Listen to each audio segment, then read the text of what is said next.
G'day guys, welcome back to my channel. My name is Wildkard. Thank you for being here and watching my content. As always, it is my pleasure and privilege to talk about the greatest game in the world, rugby. And yes, as we reported last week that the Springboks is looking at doing a deal of their own, a deal that is very similar, in fact identical to the All Blacks deal, where they sell the commercial rights of the Springbok brand to a American company for money. And with that being said, I was thinking about this a lot last week. The valuation of the Springboks just doesn't seem right to me. So I had to do a little bit of research. And I found this very, very concerning. And let me know if my calculations are incorrect, even though I'm pretty sure I'm right, because, I'm Asian. So let me know if this is something wrong. But it looks like the Springboks is grossly undervalued in this deal, right? So let's have a look at the deal and let's have a look at the All Blacks deal and see how the valuation compares between the two teams. Obviously, the Springboks is the 4 times Rugby World Cup champion. You would think that the valuation would be reasonably high in terms of being close to the same level as the All Blacks, but maybe the brand is not as marketable like in other parts of the world as the All Blacks would, which would see the valuation lose a little bit. But let's have a look at valuation first, right? So the deal is that the Springboks is looking at selling to Ackley Sports Group ASG for 20%, 1/5 of ownership for $75.6 million US. Now that, it really struck me when I saw this number because it's really low, okay? Like I said, you might say that the Springboks are not very marketable outside of South Africa, not really marketable in the Northern Hemisphere. When you compare that to the All Blacks, but there's a lot of South African expats overseas. Just the fact that the Springboks is the reigning world champions, is the 4-time Rugby World Cup winner, I really felt the valuation would be much closer to the All Blacks than what's given here at 75.6 million. So what this means is that 20% stake, meaning that the actual total valuation of the Springboks is at 378 million. Now, when I say the total valuation of the Springboks, what it actually is, it's not the brand, it's not the logo, it's not the A team or the B team, not Rassie, Erasmus, it's nothing to do with the actual team. It's to do with the revenue generation of the team. So how the deal is going to carry out is that they're going to create a separate entity, which encompasses, as you can hear, that basically all the revenue streams that is owned by the Springboks brand goes into the new entity, and then basically the new entity will take that money and then spend it on the players. Given maybe the profit will be split to 20% of the profit, maybe it will go to the investors ASG group. It's kind of like that. Basically, they're gonna create a separate entity that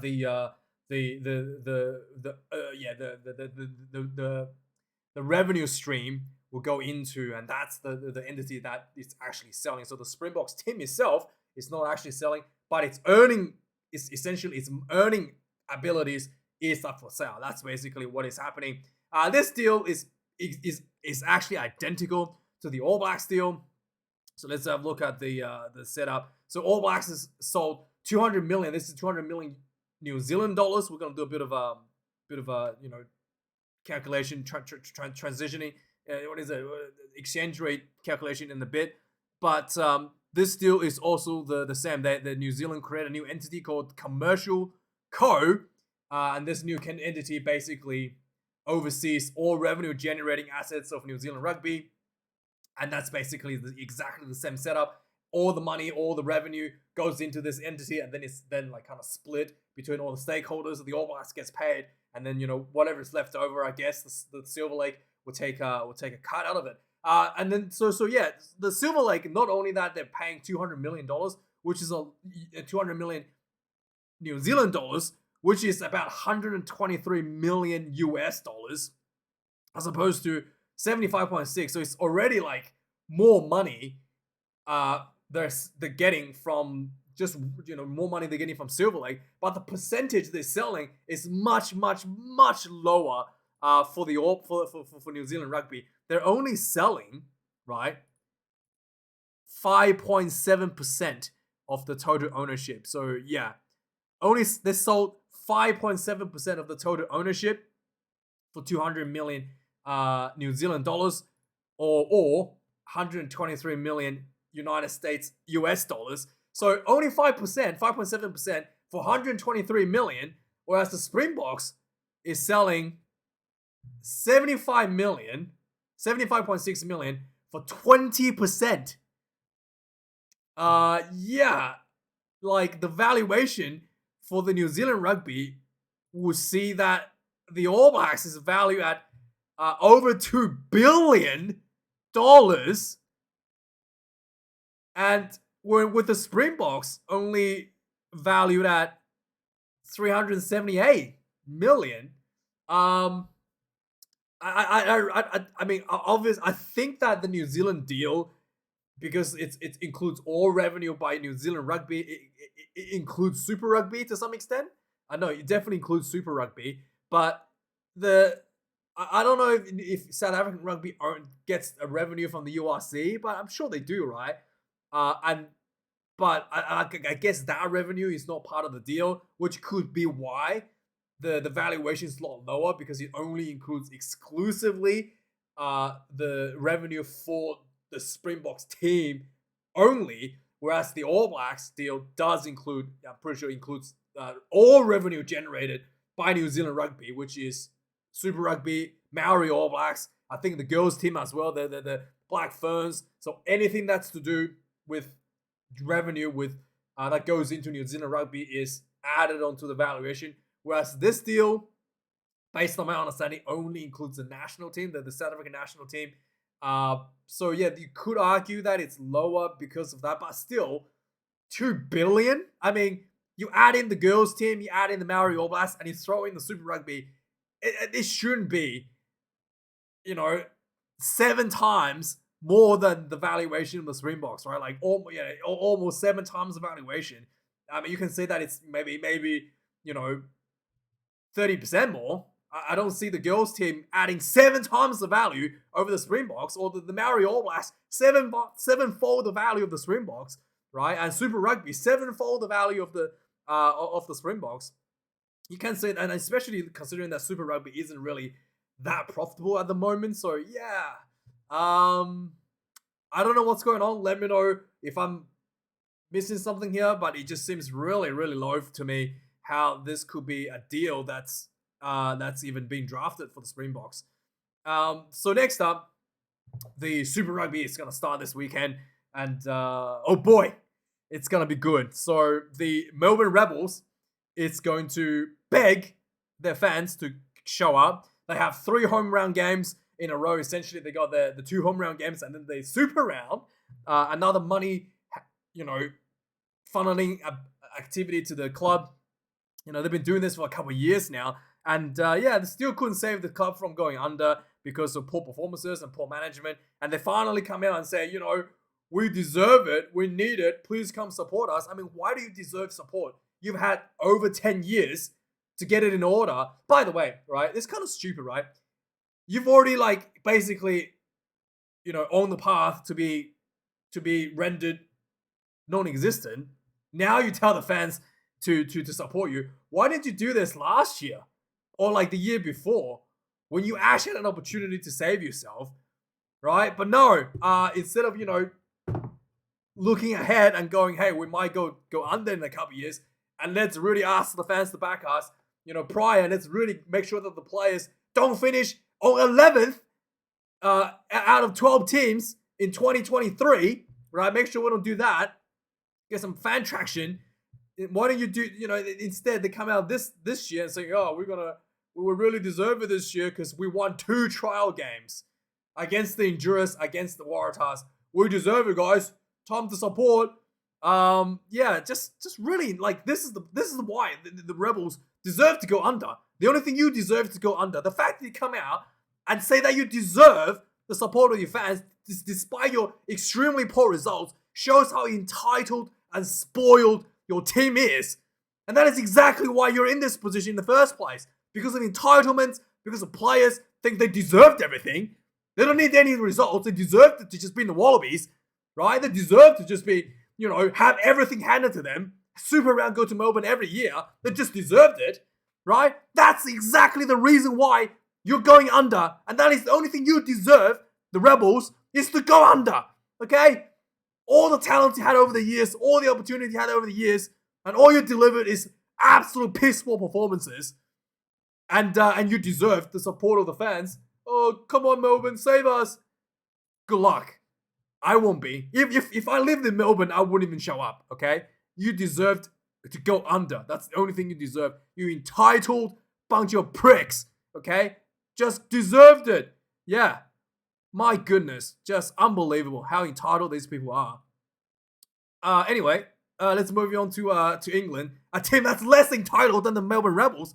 Ironically, the England Rugby. So England Rugby. So we got the round 3 of Six Nations coming up this weekend, and for England Rugby, Elliot Daly is currently on the winger. Anyway, the Daly is becoming a more had kind of bit of resurgence recent times. He has extended his contract with Saracens, which is pretty big deal for England, especially in the current reign under Bothwick. Daly has been once again becoming featured as a prominent player for them. There's some talks of South Africa playing Wales in June in another game at Twickenham, like they did against the All Blacks, going into the Rugby World Cup. And once again, this is for the Qatar Airways, MBS, Saudi oil money, right? I know Qatar is not part of Saudi, but you know what I mean. Let's get that Middle Eastern Qatar Airway money into the play. Going to, again, this will be played at Twickenham. This will be against Wales. I mean, why don't you just play in Wales in Cardiff? And but anyway, I don't know how they come up with these deals with the South, all this oil money, blood oil money. Qatar. It's a place where literally built by slaves, right? And, let's take that slave money, guys, and play this game at Twickenham instead of in Wales, where you probably should be. But hey, we need to make the money, and we also need to compete for that extremely prestigious Qatar Airway Cup that is currently holding by the Springboks. Apparently, just put it up for match after you beat the All Blacks. You just offer up for Wales to take a chance at it. Whenever you want. That's just how it works. The very prestigious cup. So yeah. Anyway, Ireland's got a big game against Wales this weekend. They've got a bit of injury issues, but everything's going to be looking okay for Ireland. So Caelan Doris did miss training, but he's going to be expected to be okay. Hugo Keenan, on the other hand, is not yet returned to training, but he will have a chance to prove his fitness before team selections. So yeah, we'll see how they come out against the Welsh. The Twickenham, this is probably why, because Twickenham is looking at to do another renovation. I remember when I was a kid, Twickenham was being renovated or being built. Pretty sure I remember there was like half the stadium was like missing the top end of it.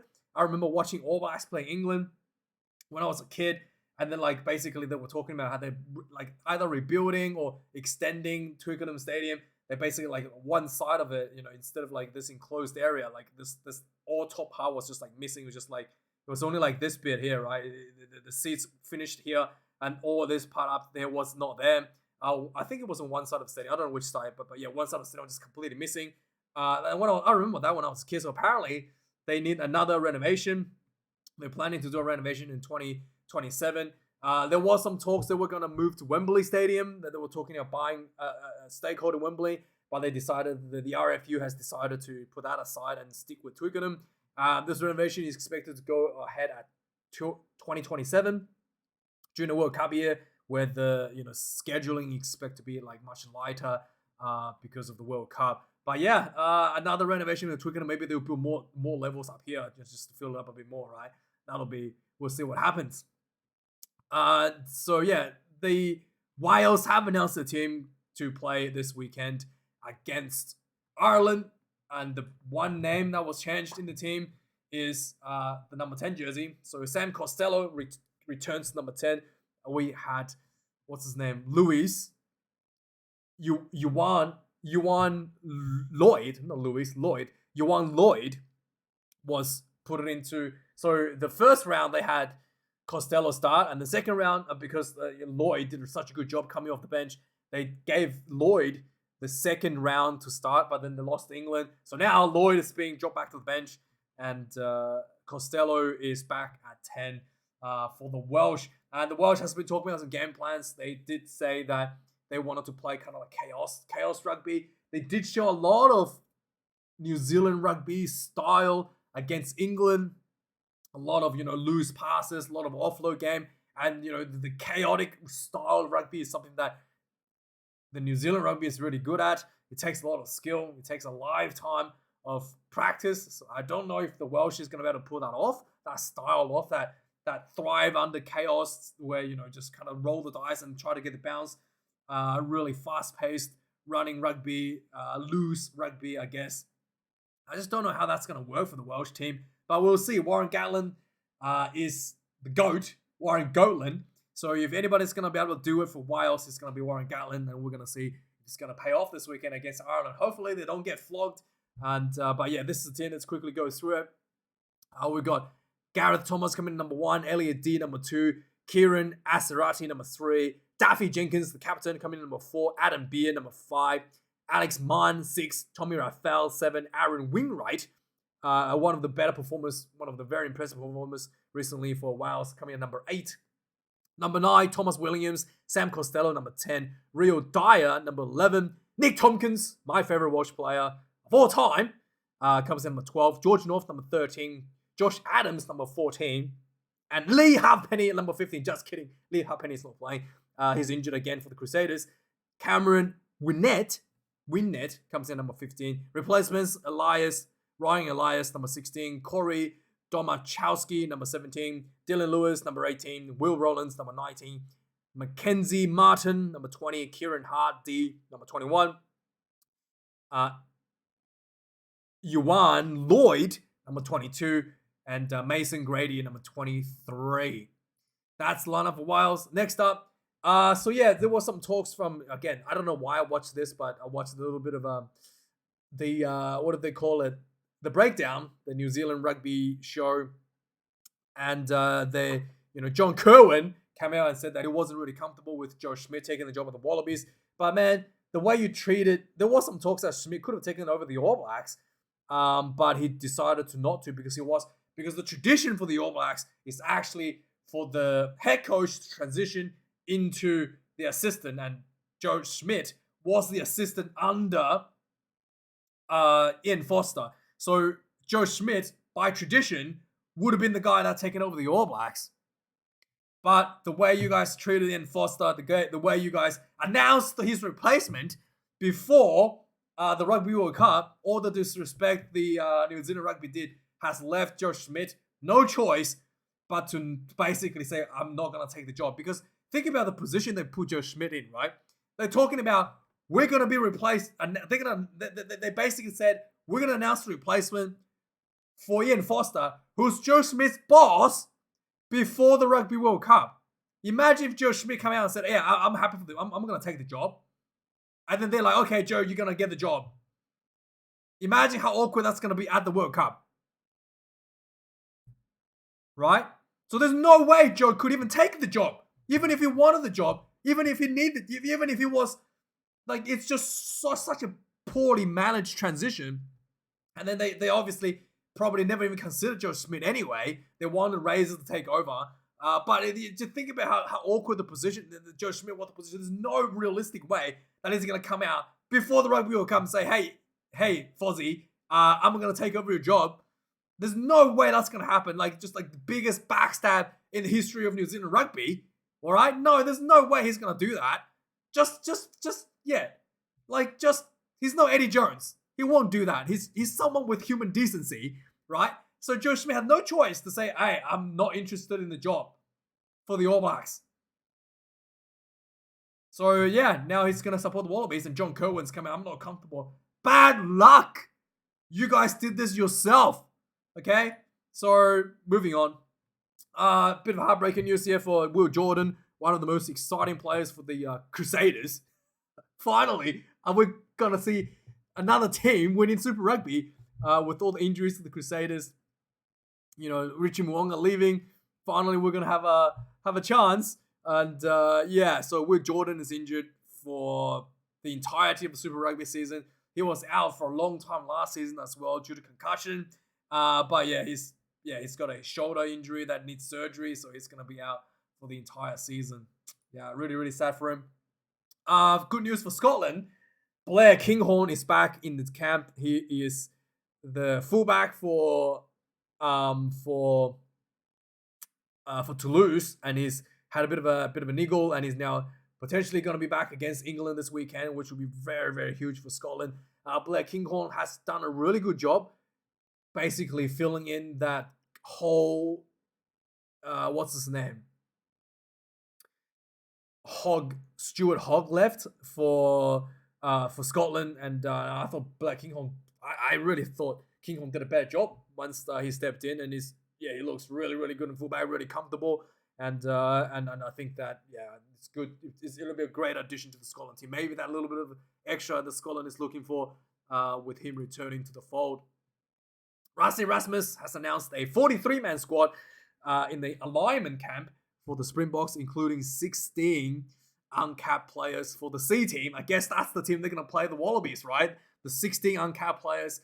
And yes, 15 players and 1 referee to play against the Wallabies. We know it. That's what's going to happen. But yeah, it's a pretty big list. You can go have a look at it yourself. Damien Willemse, obviously, most of the players are locally based. So yeah, in fact, I think pretty sure all the players are local based. So yeah, it's going to be good for the Springboks. So back to Super Rugby. James O'Connor, like a couple of weeks ago, came out and stated that his intentions. He basically said he retired, and then he came out a few weeks ago and said he wants to push on with his career.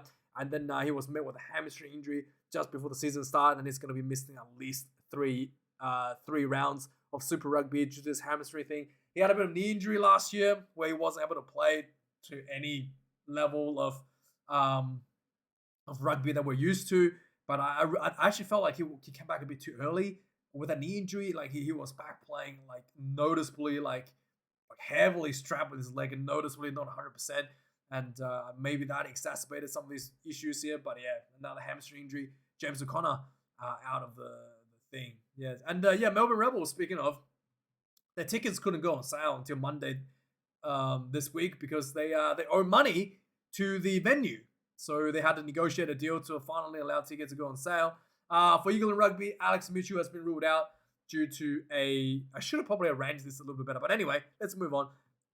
Due to a knee injury, Alex Mitchell has been really, really good for England Rugby in recent times. Quite a explosive, to say the least, player out of number 9 jersey. Really big threat. With him out, England's going to be missing a bit of a weapon for the Calcutta Cup. More good news, I guess, for the South Africans. 2 big names to return home to the Sharks. Andre Esterhuizen and Trevor Nyakani will be back to play for the Sharks at Durban.